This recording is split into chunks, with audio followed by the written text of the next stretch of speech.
Because I know you were impressed with gravy before. Oh, it's sensational. I'm going to put a bit of parsley in there. And you put it around the outside. I'm just going You to don't put it dollop it outside. over the top like No, I would. absolutely not. Right. Well, that's very nice, Brian. What are you having? I'm going to watch you eat that.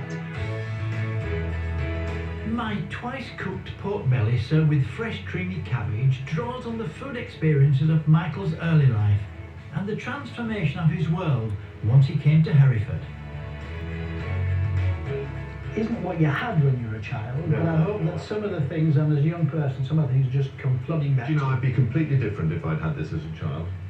I'd be your size apart from anything How else. sweet of you. Grab a knife and fork, let's have a taste.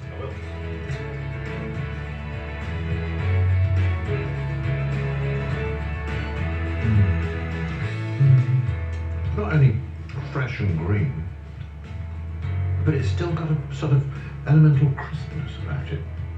Beautiful. No, I'm a convert. And what about the pork? Lovely. That could actually be cooked in the same way for another hour, could that? So it's a slow cooking. I think that's what it. No, absolutely right. For that particular joint, for the belly of pork. Well, I'm hoping that the pork will really remind you of life when you came to Hereford. But the cabbage, it should bring back memories of Solihull and... Well, the great thing about it is Brian, it's not bringing back memories of what it was like.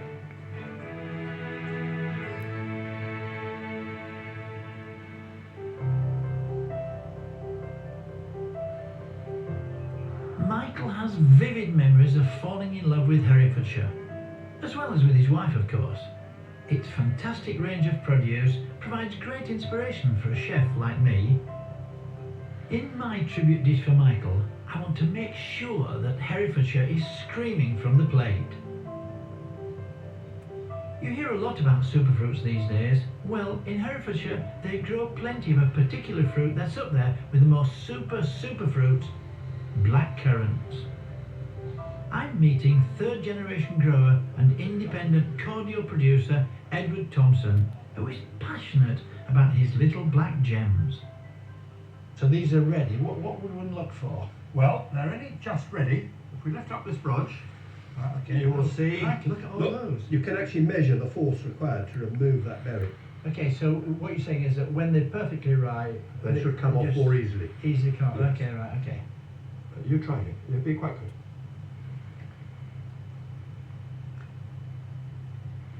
I was anticipating more tartness to it.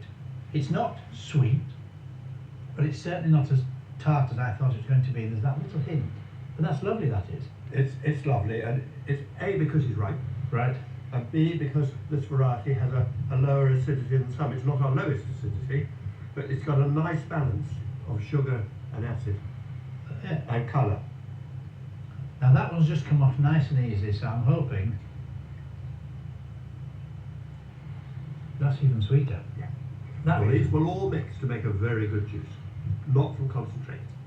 It would be a crime to turn this into concentrate. I see where you're coming from. Blackcurrants took off during the Second World War when oranges became scarce. Blackcurrant cordial was distributed to children to make sure they got their vitamin C. Harvesting crops like this by hand with a large seasonal workforce would have been laborious and time-consuming. How long have you been using mechanical harvesting? Oh, since the early 1970s.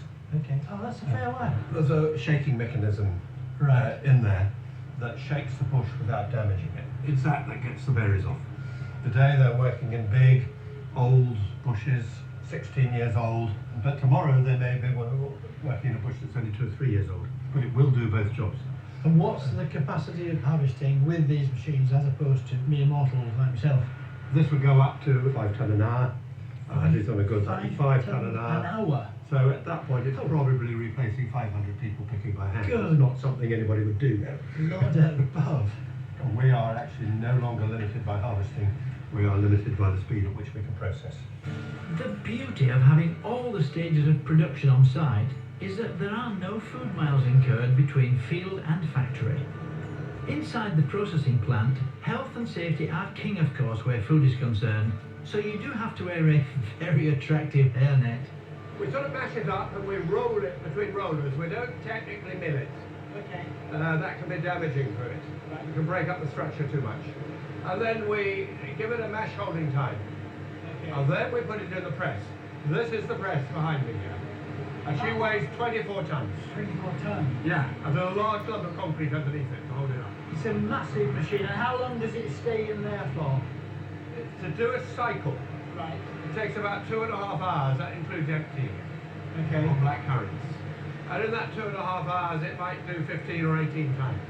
So after it's gone through the presser, what happens to it next? And we're going to filter it, Right.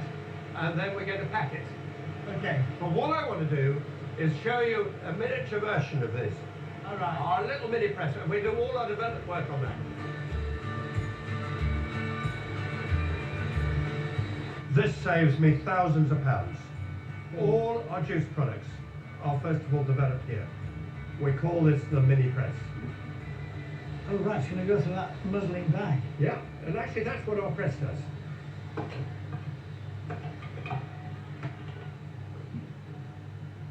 Now you should get the feel of this now.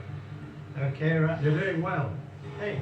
Well, that is exactly what happens. Oh, look at that. Look at that coming out there. And how tight do you need to go? Tight as you can comfortably go. And then we'll That call was it a about day. 10 minutes ago. It looks a fantastic colour. The question now is, what are you going to do with it? I want to taste it. Hang on. There you go. Right. Now don't give me too much. That looks That'll be very plenty. strong. It is strong. Put hairs in your chest, that will. Swirl it round your mouth. Hey, Right, doesn't it? oh, Yeah. that is tartar that I thought. Yes. Now I can see how you can use that with other Yes. components to give the flavouring. Yes. But that initial shock Yeah. got me right here. That really did hurt. You're not used to black I'm currant. not at all. That is quite. That is the real thing. That's what we start with. Edward mixes in a sweet ingredient such as apple juice or banana to make his drinks more palatable. Now this is cordial. It's diluted with fresh water Yes. and it's ready to drink. It's ready to drink and it's about 12% fruit. Fantastic. See what it's got a very rich colour to it. It's still got some of those floral notes. Still got some of those- it's lovely. Sure have.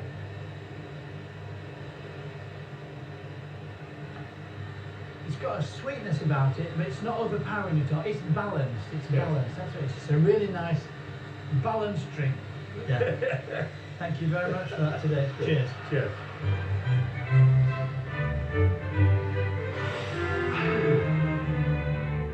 Black currants are perfectly suited to the British climate, but have a very short season, and they can be relatively difficult to find for sale fresh.